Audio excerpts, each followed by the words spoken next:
Hello engineers, welcome to engineering unit.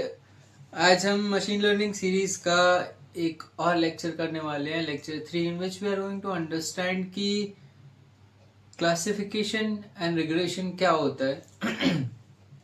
अपना supervise learning के अंदर ये दोनों ही चीज़ें आती है और इन दोनों का काम क्या है, किस तरीके से वर्क करते हैं, हम इस चीज़ को आज के इस लेक्चर में देखने वाले हैं। सबसे पहला है क्लासिफिकेशन। हमने सुपरवाइज लर्निंग के बारे में जान लिया था कि एक लेबल डेटा पे वो काम करता है एंड ग्रुप्स को, लेबल डेटा के ग्रुप को जो हम इनपुट देते हैं उससे वो कनेक्ट करता है एंड जो ग्रुप होता है वो हमारा एक वैल्यू होता है एज अ आउटपुट।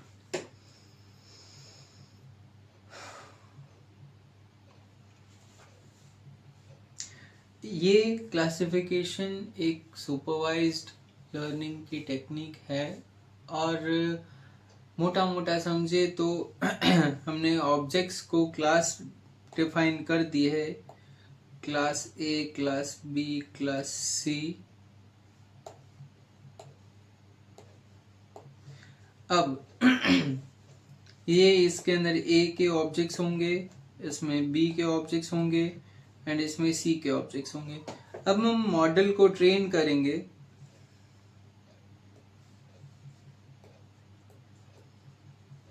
मॉडल को इन तीनों डेटा के साथ ट्रेन करेंगे एंड जब अब यहाँ पे एज ए इनपुट ए दिया जाएगा तो वो हमको बता देगा कि क्लास ए से बिलोंग करता है ये अपना इनपुट। ये मोटा मोटा अपना तामझाम रहेगा क्लासिफिकेशन का। आई होप मैं आपको ये चीज़ें समझाने में सक्षम रहा हूँ। अब इंग्लिश में समझ लेते हैं कि इंग्लिश में क्या लिखा गया है इसके बारे में। It is a supervised learning task where the goal is to predict discrete label predict करना है और category for a given input, जैसे कि हमने समझा दिया आपको। अब ड्यूरिंग लर्निंग, मॉडल को ट्रेन करने के टाइम पे a model learns from labelled data set. Labelled data set से एक मॉडल को ट्रेन किया जाता है that consist of input paired with categorical variable. जैसे कि मैंने आपको बताया था, ये इनपुट्स हैं एंड इसका कैटेगरिकल वेरिएबल या फिर क्लास ए है। अब learning process involves finding decision boundary that separate classes effectively. अब लेट सपोज कि जो क्लासेस दिए थे उन सबको एक साथ as a whole raw package दे दिया जाए एंड इसके अंदर as a whole raw package ही दिया जाता है एंड हम सेट, ये जो मैंने आपको बना के दिखाया था वो हम सेट करते हैं, हम नहीं मतलब वो मॉडल सेट करता है कि इसकी बाउंड्री इतनी है, इसकी बाउंड्री इतनी है, स्क्वायर का शेप ऐसा होता है, सर्कल का शेप ऐसा होता है। इस तरीके से वो खुद एक एक ऑब्जेक्ट को, एक एक इनपुट को चेक करके एक बाउंड्री सेट करता है।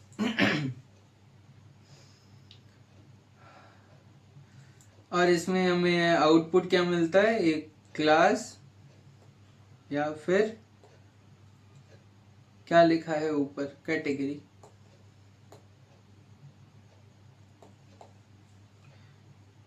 अब इसके अंदर 4 एल्गोरिदम काम करते हैं, SVM, random forest, decision tree and logistic regression.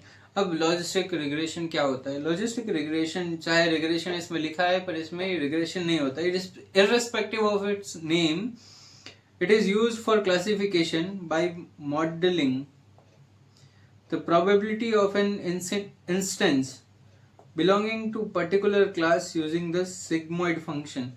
अब sigmoid नाम का एक फंक्शन होता है जो अगर CTU के लिए इम्पोर्टेंट रहा तो हम आगे समझेंगे कि ये sigmoid फंक्शन है क्या, परंतु इस sigmoid फंक्शन का यूज करके एक प्रोबेबिलिटी ऑफ इंस्टेंस ढूंढा जाता है कि ये चीज इसको बिलोंग करती है, एंड जिस क्लास का सबसे ज्यादा प्रोबेबिलिटी निकलता है उस क्लास को इससे मैच कर दिया जाता है और हमको प्रेडिक्टेड वैल्यू दे दी जाती है। अब है decision tree. It splits data based on feature values. Feature अपना एक चैप्टर है जो हम बाद में पढ़ेंगे, तो ये डेफिनेशन मैं चाहूंगा कि आप ऐसा का ऐसा सिर्फ सुन लो। It splits data based on feature values to make hierarchical decisions that lead to a class label. Regression अब जो हम पढ़ने वाले हैं वो सुपरवाइज लर्निंग की टेक्निक है, परंतु इसका ऑब्जेक्टिव है एक कंटिन्यूअस न्यूमेरिकल आउटपुट को प्रेडिक्ट करना। क्लासिफिकेशन की तरह ये कैटेगरी प्रेडिक्ट नहीं करता है, कंटिन्यूअस आउटपुट प्रेडिक्ट करता है कि अगर हम आगे का डेटा जानना चाहें कि इसके बाद आगे क्या हो सकता है तो हम इसके बेस पे समझ सके। This model learns relationship between independent and dependent variable by fitting a function that minimizes the difference between predicted and actual values. Let's say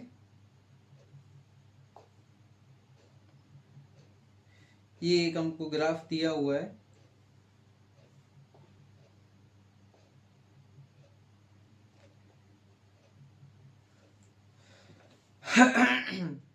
and इस ग्राफ में जो हमारा ग्राफ है वो कुछ इस तरीके से है, एंड इसकी कोई ना कोई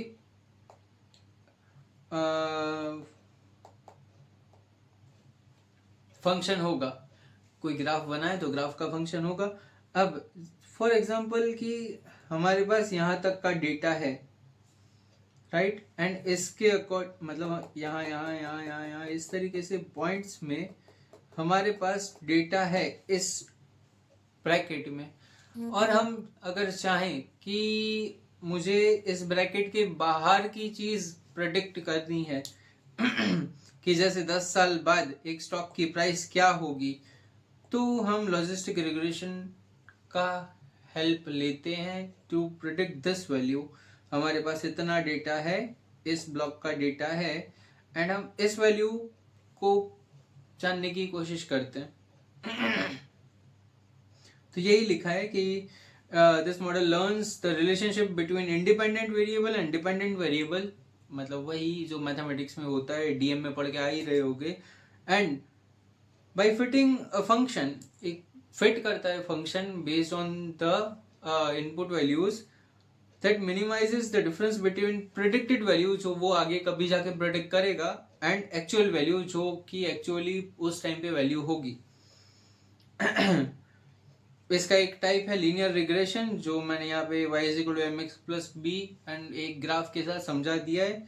it assumes a linear relationship between input and output. I hope आज का लेक्चर आपके लिए बहुत इंटरेस्टिंग एंड मजेदार रहा होगा, जिसमें हमने क्लासिफिकेशन एंड रिग्रेशन को समझने के लिए कि जितने भी पॉइंट्स थे सारे के सारे लगा दिए।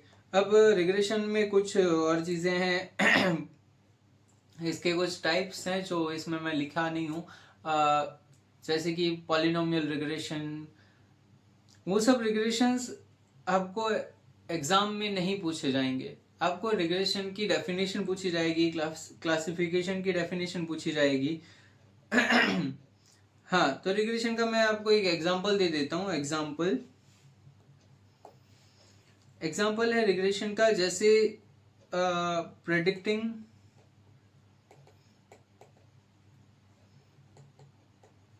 स्टॉक प्राइस, किसी स्टॉक की प्राइस को प्रेडिक्ट करना, ये रिग्रेशन का एग्जांपल है। और क्लासिफिकेशन के एग्जांपल में लेट्स से कि कोई ईमेल जो किसी कंपनी को गया है वो स्पैम है या नॉट स्पैम। अब ये दो कैटेगरी हो गई, एंड हमको यही चाहिए कि कोई हमने इनपुट दिया, ये ईमेल लो, वो स्पैम है कि नहीं, हमको इतना बता दो। आई होप आज का लेक्चर आपके लिए बहुत इंटरेस्टिंग रहा होगा। मिलते हैं अगले लेक्चर में जिसमें हम कुछ नया सीखेंगे। सब्सक्राइब करिएगा, मैं बहुत मेहनत कर रहा हूँ। Thank you.